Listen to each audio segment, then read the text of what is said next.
Oh, a big battle today between two of the top sides of the Big Bash. Welcome everyone to the Melbourne Stars versus the Renegades. The Stars won the toss.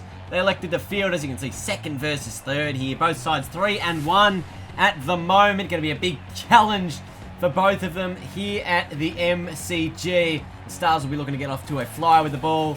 The Strikers obviously looking to get off to a flyer with the bat. It's Dale Stain with the new ball for the Melbourne Stars, as he has every game. Let's get it underway. And it's a dot.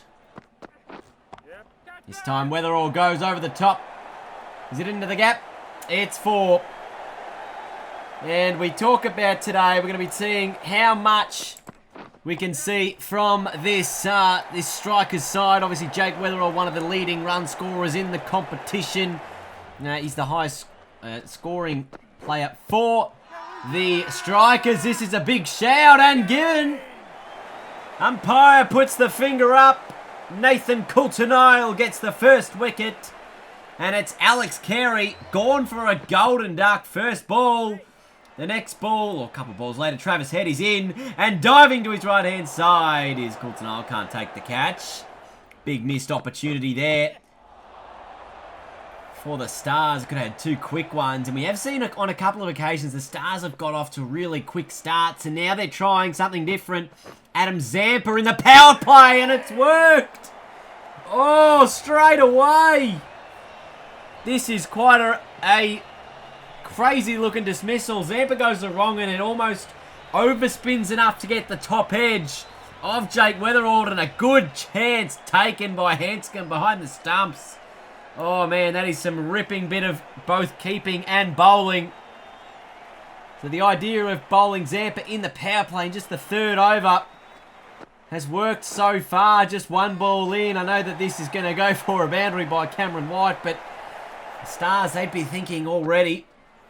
They've taken out 2 of the most prolific batsmen in this Strikers side, and there's another wicket. This time Cameron White goes just a couple of balls after entering the crease.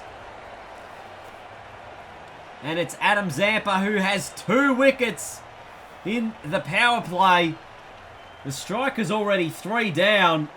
Good catch taken by Seb Gotch. Been pretty good fielder in that position so far. The last couple of times. So they've got both of, the 2 leading run scorers. There's a big shout again for the Strikers in. Both Jake Weatherall has 178 runs prior to this game, and Alex Carey 165 runs to his name prior to this. So they've both been averaging 40 plus. Weatherall almost averaging 60. This one, impact in line, going on to miss. Not sure if the Stars decided to review that one.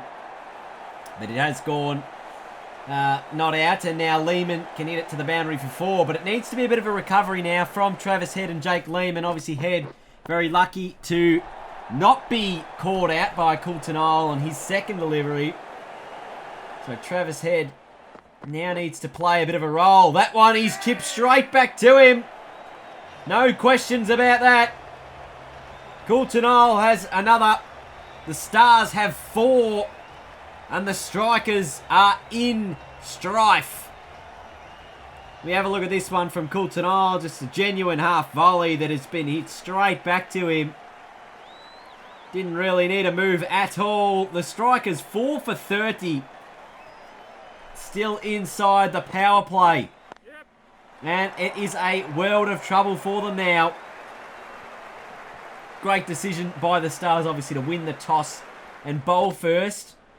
Now, the question is, can they maintain it? That's a big shout. Jono Wales, umpire says not out. Look at the ball tracker, and it would have gone on to hit the stumps. I don't think there was a review there for the Stars. I think they'd already used theirs earlier on. Now run out chance. Oh, this is close. Stoinis with the backhanding throw, and it's given. It's given immediately. Umpire didn't even need to go upstairs. Look at this. They thought about the run. They hesitated. They said no run. I think he's home. I just think from that angle it looked like he got home. Let's have a look. Oh, his bat was over the line, but it must have been in the air. Umpire gave it out. Didn't want to review it upstairs at all. Jake Lehman goes for 9. The Stars have the Strikers 5 for 38. Marcus Stoinis has come in, bowled 3 deliveries, and they've all been pretty good, and he's got himself a run out in one of them. That one nicked away for 4. With the most powerful shot of the night, and it's come off the edge of the bat. Oh, big shout from Zampa again. This time Nisa's given. Umpire doesn't make 2 mistakes. You'd already not given one of Zampa's shouts earlier, which on the replay showed to be out. This time it is given out straight away.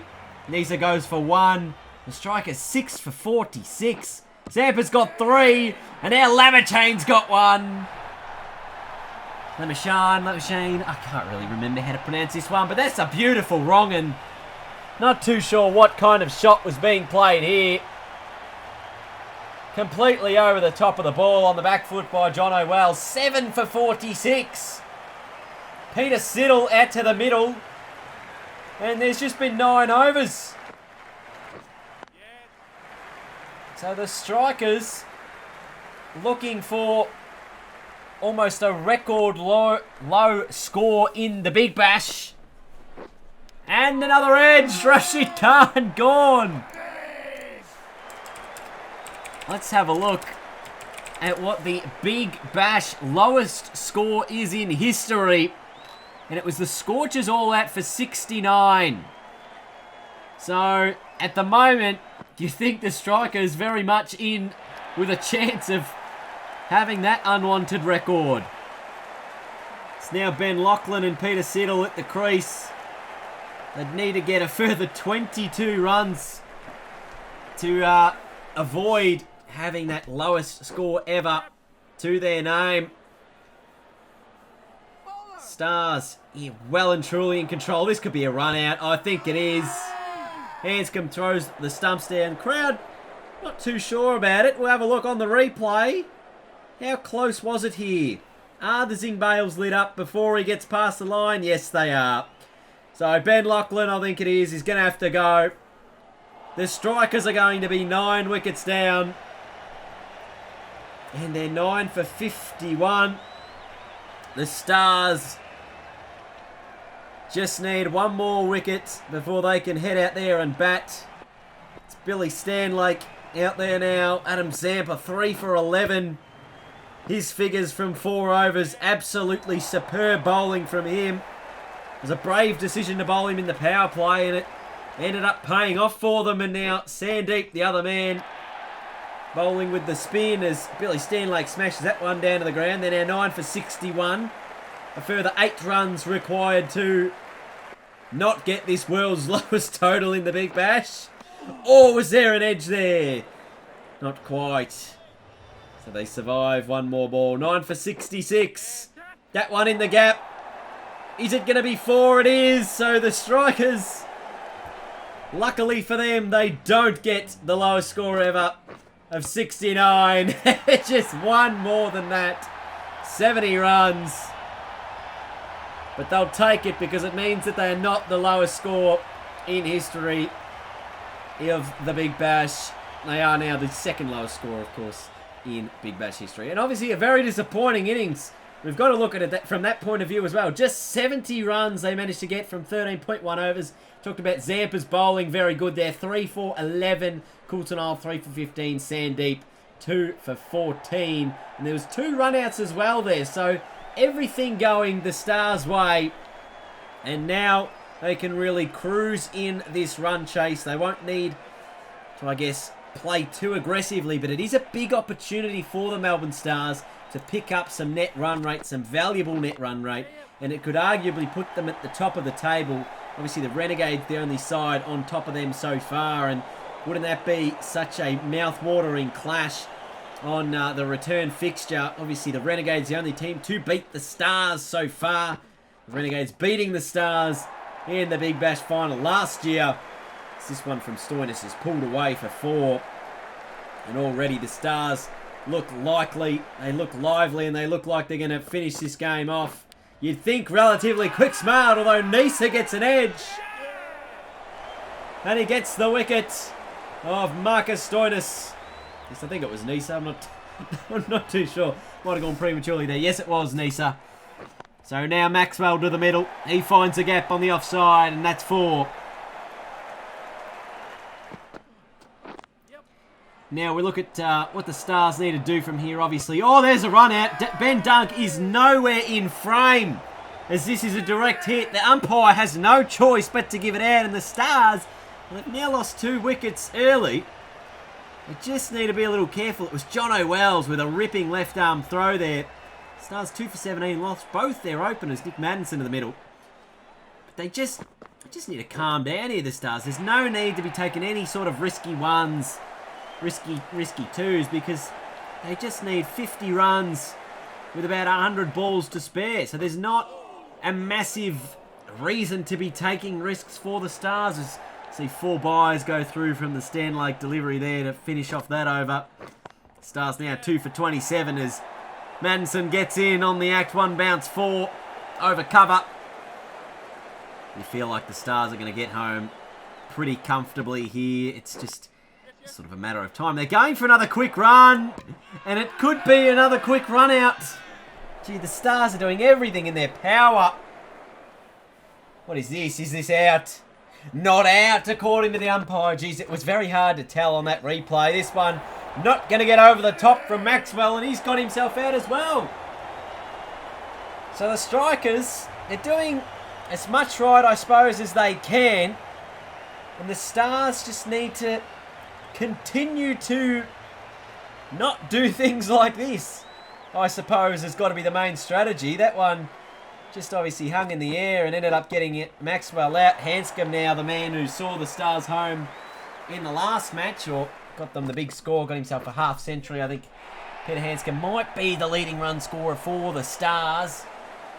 Glenn Maxwell has a number of runs to his name as well. This time they're not going for that risky run. Oh my God, my chair is so squeaky up here in the commentary box as Hanscom tries to hit over the top, and he's out.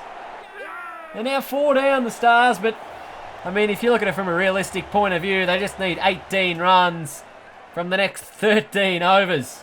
That's 18 from 78 balls. Maddinson and Gotch, surely there's no nonsense from them, and they just see this one home off the back of a few cruisy singles, 2s, 3s, whatever that needs to happen. Doesn't need to all be off the back of boundaries, and this is just a smart little shot here from Seb Gotch.